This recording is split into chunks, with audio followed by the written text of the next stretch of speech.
Tartus Annelinna veerel avati hiljuti Eluringi keskus. See Eesti evangeeliumi kristlastele ja baptistidele kuuluv hoone oli 25 aastat vaimulik õppeasutus. Suundume ajas tagasi ja meenutame päevi, kui siin liikusid tudengid, tarkuse ja arukuse taganõudjad.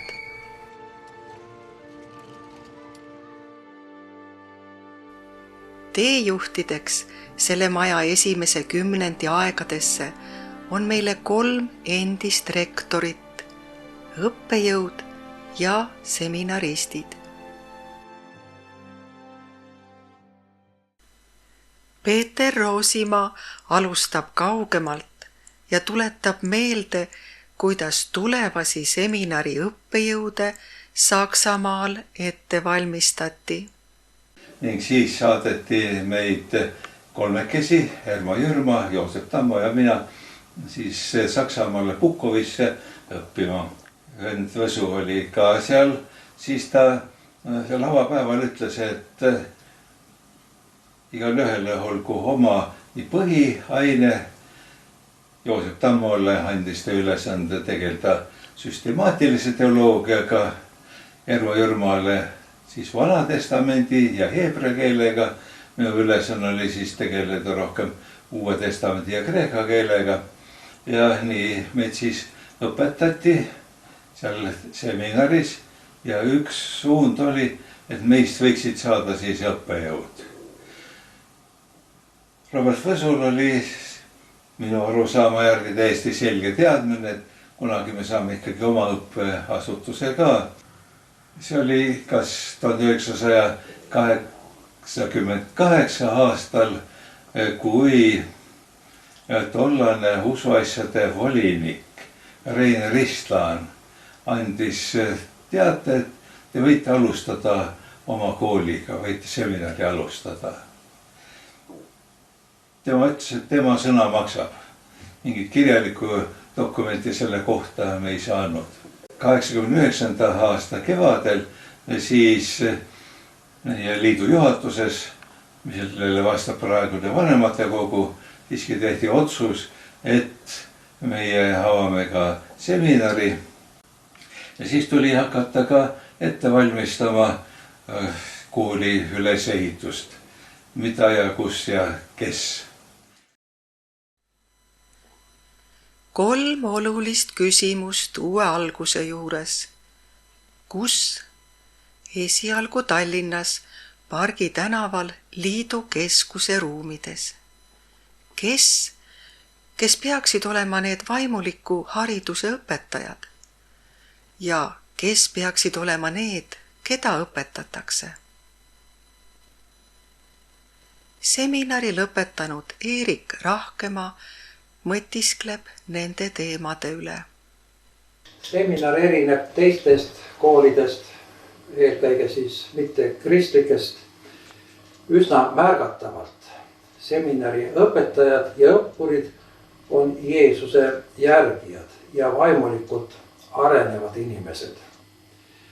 Seminar ei piirdu teadmiste jagamisega ega akadeemilise tasemega. See ei ole üldsegi piisav vaimulikuks eluks ega tööks.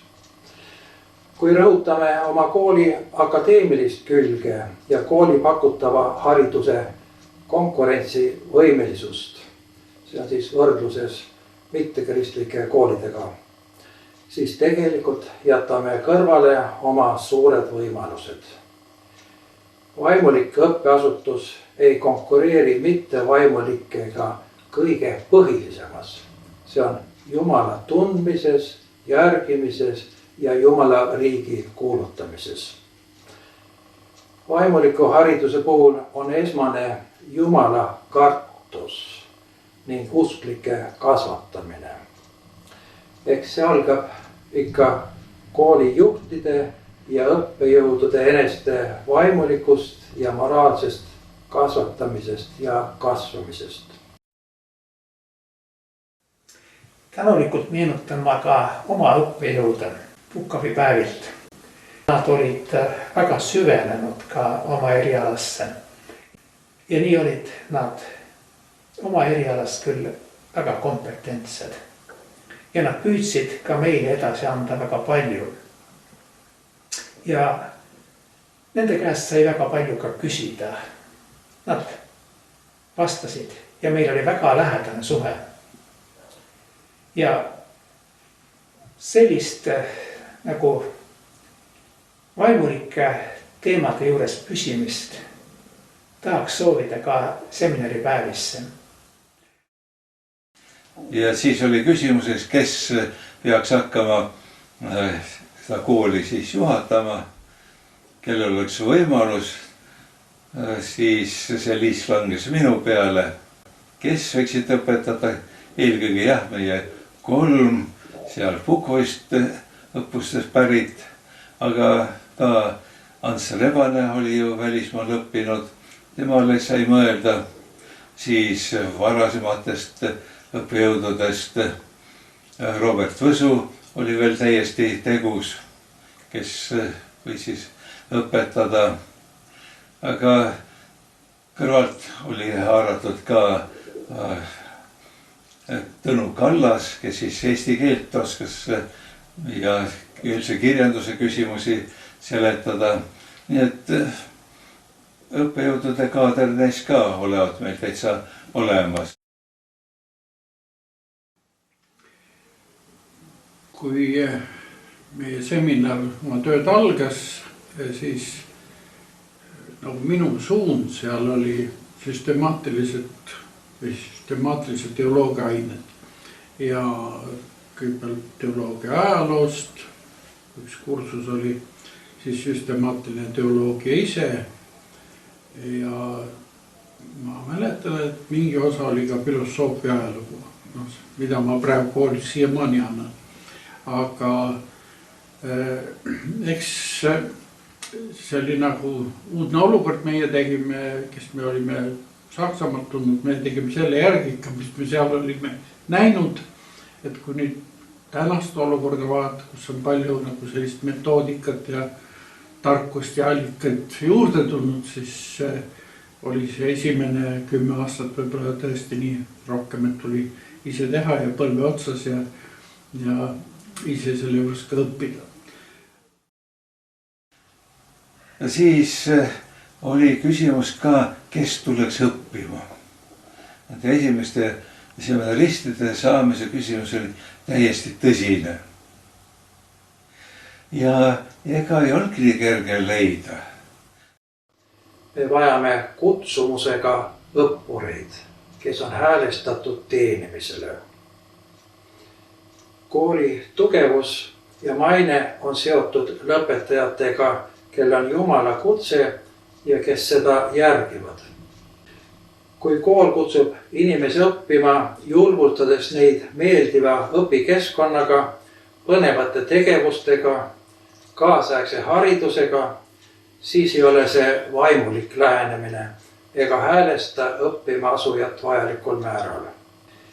Jeesus palvetas enne, kui ta jüngrid valis või kutsus. Ja valis ilmselt need mehed, kellele isa osutas. Nii peaksime meiegi hoolikalt valima, keda õppima võtta, aga samuti, keda õpetama lubada. Haridus on tööriist või relv. Otsustab, milline on see inimene, kes tööriista omab. On ta teenija ja ülesehitaja või esineja, kes juurde ei anna, võib-olla koguni maha kisub. Ja kes siis, nagu sai ära räägitud, kes tuleksid, oli Erki Tamm, Allan Lilleorg, siis oli juttu ka Andres Jõgarist, aga tema oli autoavarii läbi teinud ja ta vähemalt kohe ei saanud liituda. Mingil ajal siis liitus ka Andres Saumets. Eineke Pilli oli huvitatud õppima, aga teda ei võinud päris seminaristiks võtta, tema jäi nii-öelda vabakuulajaks esialgu. Sellepärast ikkagi naisterahvas. Ja siis vabakuulajana algul võttis õppustest osa ka Ülo Niinemägi. Ja umbes nii see, Eduard Kakko oli ka siis Suigust, kes siis oli arvatud, et võiks tulla õppima. Ja niisugune väikene ring meid seal oli. Kolmas põhiline küsimus. Mida õpetada? Milliseks kujunes õppekava? Ja sealt tulles me võtsime suures osas ka sealsed õppekavad aluseks. Muidugi me külastasime ka eelnevalt nii Soome kui Rootsi õppeasutusi. Ja põhitähelepanu oli meil siiski piibliainetele, kuid samas olid ju kõik ka teisedki distsipliinid juba oma algtasemel olemas. Küll homileetikad, hingehoiud, laste töö vanadega ja palju muud. Ja seda kõike me ka pidevalt täiendasime. Kava oli ka, et võiks kaasata teisi inimesi väljapoolt meie liitu, sest siis olid tulnud ju siia Eestisse nelipühilased välismaalt, Eesti nelipühilased ja nemad alustasid ka mitmesuguste kursustega. Rääkisin ka nendega, aga nemad ei olnud sellest eriti huvitatud. Pealegi nad arvasid, et seminari õppus, see on ikkagi väga kuiv. Et see võib usku suretada ja tõsi küll, õppekava oli olemas ainult minul. Keegi ei olnud seda veel näinud. Ka liidu juhatus ei olnud seda kinnitanud veel. Aga tundus, et vendadel oli juba siis niisugune prohveti and, et meie seminari õppust kujuneb väga kuivaks, teoreetiliseks ainult ja usku suretavaks. Et koguduste liidu või just juhatuse vanemate kogu poolt ikkagi need õppekavad olid tol ajal kinnitatud ja tänaseni on läbi arutatud ja kinnitatud. Aga muidugi selle materjali valmistab ette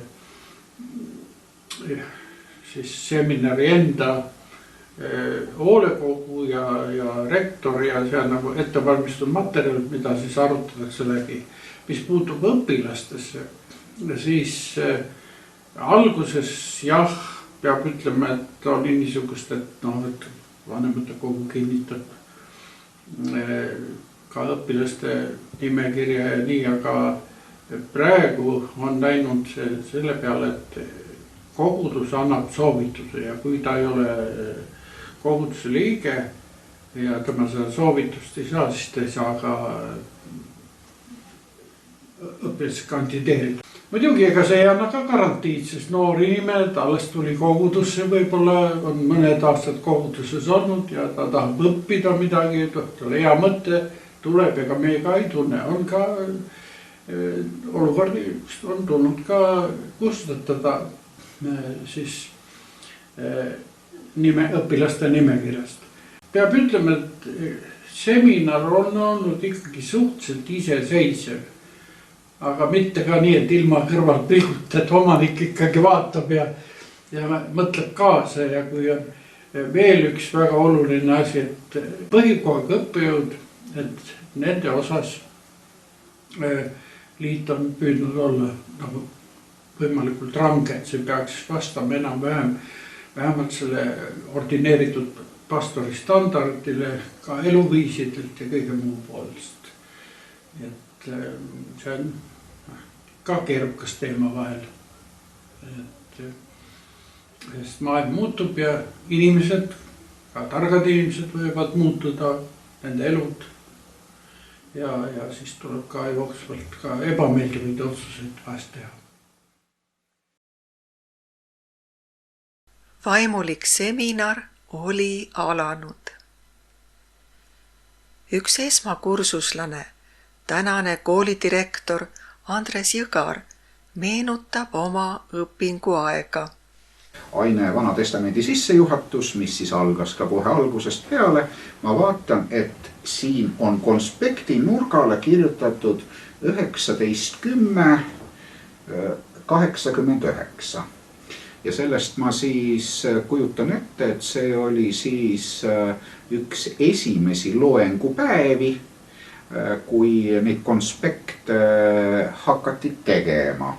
Minu kursuse vend siis läbi kopeeri on need kirjutatud ja neid on hästi palju ja teise kirja lugeda, eks ma siis dešifreerisin, et kui kooli jõudsin, et oleks minul ka need asjad järel ja siis siin on need, ikka päris palju on neil olnud selle mõne kuuga, et konspekt on ikka väga paks.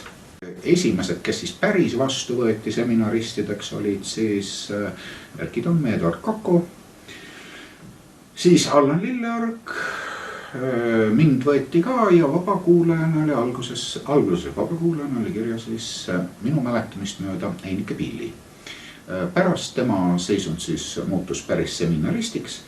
Küsimus oli selles, et alguses oli ju mõeldud see ikkagi vaimulike ettevalmistumiseks ja meie vendlus tollel ajal ju naisvaimulikega ei tegelenud. Vendadel on täita oma osa, mida vennad ei saa veeretada õdedele. Jumal küsis Eedini aias inimese sõnakuulmatuse puhul aru Aadama käest. Seega vendadel ei sobi lükata ette oma abilisi, õdesid, vaid peavad ise oma vastutust kandma. Kahju, kui vennad jäävad eemale neile Jumalast antud rollist, olgu kodus või koguduses või seminaris. Vennad vajavad kõrgemat taset ja tõhusamat ettevalmistust just vaimuelus ja pühaduses kasvamises. Õed saavad teha head endale ja vendadele, kui nad ütlevad neile, olgu koguduses või seminaris, võtke vastutust. Tahame teiega arvestada kui juhtide ja eesmenejatega. Ja selliselt see töö tasakesi algas üsna väikselt ja vaikselt aga mulle tundus, et Jumal siiski seda väga õnnistas. Lisandus teisel õppeaastal Andres Saumets, kes tuli tagasi Nõukogude armeest ja loobus oma kohast ülikoolis, tuli seminari ja Tartu perioodil oli meiega ka mõni aasta oli Külvi Kähr, praegu Unger ja elab hoopis Võõremaal. Siis näiteks sellise perfokaarti peale veel, et tänapäeval enam sellist kaartigi näe, aga eks ma siis pikali olles siis õppisin need kreeka tähed ära. Ja kreeka keele osa oli küllalt suur ja me kasutasime materjalina soolaverbi. See oli siis üks selline õpikusüsteem, mida Saksamaal standardselt kasutasid nii seminar Pukovis kui ka Lääne-Saksamaal seminar Hamburgis. Raskuses olime. Osad olid õppinud saksa keelt, oskasid saksa keelt, osad oskasid inglise keelt, osad oskasid vene keelt, osad oskasid kõiki ja mõni ei oskanud midagi. Tallinnas Nõmme Mändide all lõpetas esimene kursus kevadsemestri. Suvepuhkuselt tulles aga ootasid ees muutused. Igatsused liidu probleemid tulevad ju keskusesse. Mitte niivõrd positiivsed ega innustavad, vaid probleemid. Ja inimestel oli väga kerge ka vaadata, mida need tudengid teevad. Ja tudeng on ikkagi tudeng. Ta ei ole mitte täis juba vilja kandev ja niimoodi lõpuni valmis töötegija. Ta alles ikkagi õpib ja proovib, katsetab, eksib ka. Eksamid ei lähe kõik mitte kõige paremini ja siis oli neid küll, kes tulid ja aina kritiseerisid. Oli üsna vähe neid, kes siis niimoodi toetavalt midagi ütlesid. Ja ma kogesin, et see ei mõjunud tudengitele mitte üles ehitavalt. Minu meelest oli just see Ermo Jürma, tema oli siis ju siin Kolgata koguduses tööl ja ta ütles, et lähme Tartusse, lähme Kolgata kogudusse ja Kolgata kogudus siis võimaldas meid seal kõrvalruumides loenguid pidada. All keldris saime ka kööginurga, kus meile sööki tehti. Õige mitmeks aastaks, üle 3 aasta, oli seminar ju Tartu Kolgata koguduse vanas majas. Nii et kogudus ühtepidi oli see suur lahkus, teisipidi tõenäoliselt ka kannatus pisut, aga parimad mälestused käidi päevases õppes. Meil olid loengud esmaspäevast reedeni. Õppida tuli palju. Kes õppis, eks mõni õppis vähem ja leppis ka vähem, aga kes tahtis ikkagi selliseid hindelisi tulemusi saada, see pidi vaeva nägema. Kui see reede õhtul seminarist ära mindi, siis see tähendas, et võib-olla mõni läks veel oma päris kogudusse piiblitundi tegema ja eriti oli see viimastel kursustel, kui me olime juba enamuses paika pandud, et kes kuhu. Tuntud raadiohääl Ilmar Sirkel oli üks neist, kes veel alustas õpinguid Kolgata koguduse ruumides Tähe tänaval. Mina olen siis üks nendest õppijatest, kes alustas oma õpinguid 93. aasta sügisel. Toona sai seminari õppima üle aasta ja tegelikult oli nõnda, et õppima pääseda pidi ma terve aastakene ootama. See oli selline armas periood, õdune, kodune, koos olemine, sest ruumi oli ju vähe. Meie kursus oli ühes ruumis, väikses saalis, sest me olime suur kursus. Minu teada vist kõige suurem kursus üldse. Läbi aegade 17 tükki meid asus õppima. Lõpetas meid tõsi küll 4 jagu vähem. Mida noorem teoloogia tudeng olid, seda tulisem olid. Mida aeg edasi, nii nagu seminari hümg ütleb, et seminar see koorib maha roosa usunaha. Eks ta ole nii nagu iga õpinguga, et mida rohkem sa õpid, seda rohkem tegelikult saad teada, kui vähe sa tead, kui üldse midagi tead. Eesti viib see kiisub maha, roosalt uusult naha. See on kooli raha, kui maksta sa ei taha. Peagi valeõpetuse sees,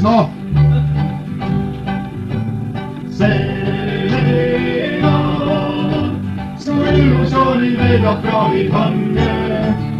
Seminar peab tegema sust kännu murja range. Esma-aastal tõstab teele vana kreeka keele. Avab piibli meele, asetab suureele, kus otsimiste ahastus sul ees. Seminar, su illusiooni leidab kraavid hange. Seminar, ja tegema sust kännu murja hange.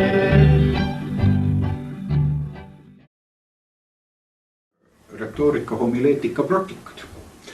Ja oli nii, et algul oli siis jagatu, meid ei olnud palju, ütleme, kuidas meid seal oli, 4 või 6 või ja jagati, üks pidi siis olema see, keda siis tollel päeval lahti harutati algteguriteks. Õudne tunne oli. no seal tuli teha siis kas lühijutlus või piiblitund või eksegees või noh, neid harjutusi oli erinevaid ja kuna meil oli väike kursus, siis väga hea teha. Pandi siis kaamera püsti ja siis sa seal esinesid. No, mõnes asjas tehti ka alguses lihtsalt lindistus. Ja siis noh, see šokk, kui inimene, et kui sa pole kuulnud oma häälest, iga kursuse kaaslane vaatas siis mingit teemat või mingit asja, mis sa seal kantslis teed ja siis pärast, kui sa olid ette kandnud, siis võeti ilusasti see sinu esinemine, mida sa arvasid, et noh, võiks nagu minna aga siis tehti selgeks, et see on lootusetu ja absoluutne läbikukkumine. Ja olen südamest tänulik ka kogudustele, kes meie jutlused ära kuulasid ja piiblitunnid, mida me pidasime, mis tundusid nii ainuõiged ja tõesed, et nüüd ma olen leidnud selle kõige õigema, ma teile kuulutan seda tõde.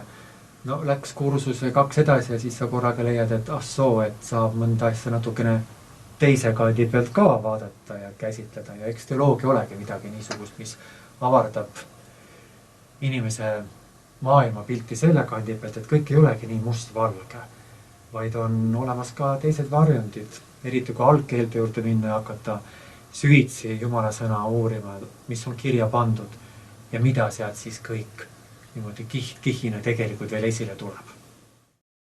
No, esimesed lennud näiteks käisid praktikal suvel. No, haigla praktika oli olemas. Meie käisime Rakveres. No, seal praktika käigus me nägime operatsiooni, kuidas päriselt toimub ja mis tehakse ja me nägime sünnitust. Seal oli isegi lahkamist meie ei saanud näha, kõneldi, et teine lend vist oli näinud, aga siis ajad muutusid ja enam ei saanud ja seadusandlused muutusid ja ka ressurss, aga me olime ikkagi üle nädala seal haiglas hommikust õhtuni seal sees. Meiega tegeles ülemõde, kes seletas siis igasugu problemaatikat, mis tuleb haiglatöös ja mõte oli ka selles, et me oskaksime hinge hoida. Kui nüüd juba töötasime või osad meist töötasid, need hakkasid kaasa tooma kooli probleeme kogudusest. Me ei mõtle ka mitte päris kogudusest, aga ütleme väga konkreetseid küsimusi. Meil olid ikkagi ju väga head õppejõud, et kui teema kakkus sinna, siis sai küsida. Ja see oligi kõige parem selline võimalus, et kui päris elus tulid need asjad ette, sa said ära küsida ja pärast siis vaatasid, et annab, ei anna teha nii, nagu õpetati. Eksegees või piibli tõlgendamine, seal tekkis terve hulk küsimusi, et kes siis need on või kellele mõeldud või kuidas praegu ja kas meile kehtib ja igasugu neid on ju tohutu palju, aga nendele nägid õppejõud ikkagi vaeva vastamisega. Ja peab ütlema, et nad olid ikkagi väga suurepärased ja see seminar tegelikult ühtepidi tekitas ta alguses esimesed aastad sellise vaimuliku kriisi. Aga siis ravis selle välja. Ja ühel hetkel ta andiski sellise tunde, et sa võisid tegelikult originaaltekstist vaadata, kas see asi on nii. Ja teine lugu, et iga eksiõpetus, seda juba võisid võtta mitte hingevärinaga, vaid nagu sellise sisemise muigega, et jälle 5 aastat on möödas uuel tiirul, aga teises variatsioonis. Nii et ta selles mõttes, kes tollel ajal seminari läbi tegi, ta sai väga hea vaimuliku ettevalmistuse. Eks me tudengid olime ise paras kamp. Sulelised ja karvased üle Eesti kokku siit-sealt ja ka erinevatest kogudustest erinevate meelelaadidega. Ja meil oli omavahel niimoodi väikest nügelemist ja kõike muud. Aga see oligi nii tore. See kõik lihvis, see kõik haris ja see käiski õpingu juurde. Näiteks Johannes Kähk, kellega ma alustan siin oma õpingud juba seal vanas Kolgata palvemajas.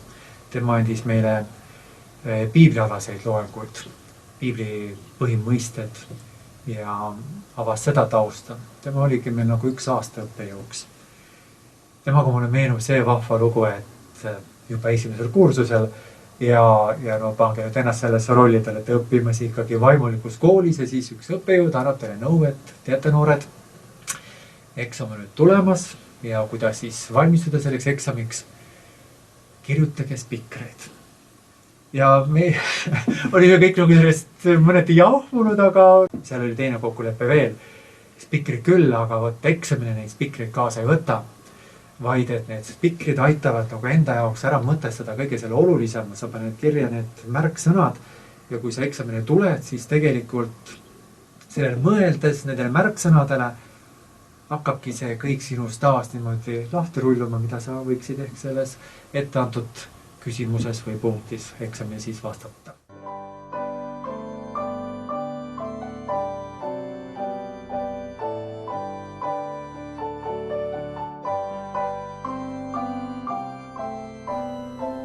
Õppejõudude ja seminaristide pingutused kannavad vilja ja esimene lend taasiseseisvas Eestis lõpetab Kolgatal 1993. aastal.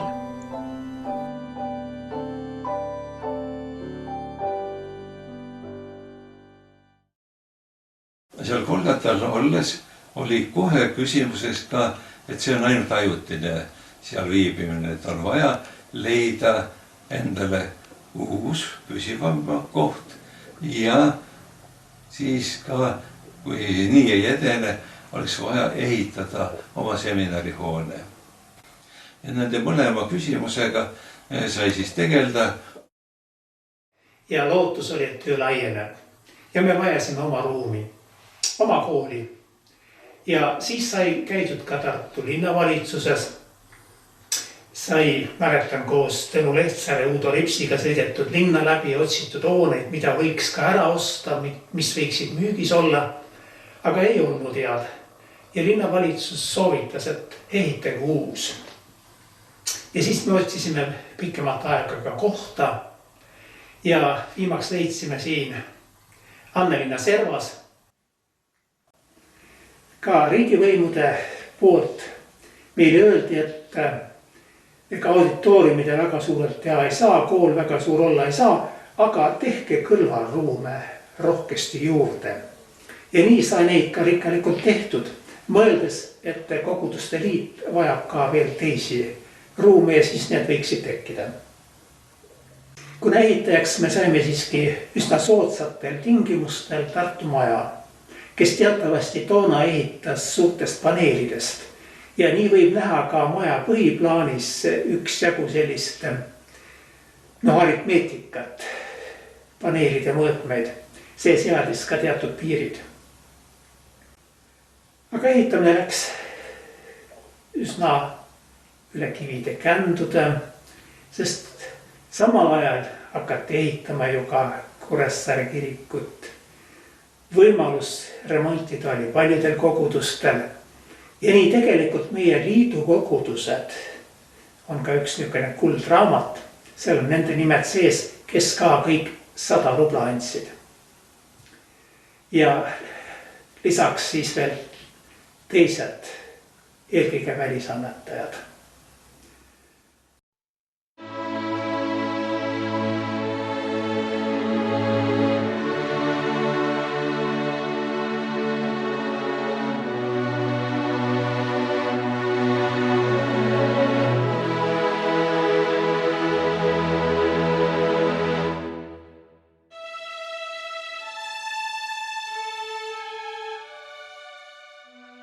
Me saime avapäevaks hoone siiski nii kaugele, et me avasime väga pidulikult 94. aasta sügisel.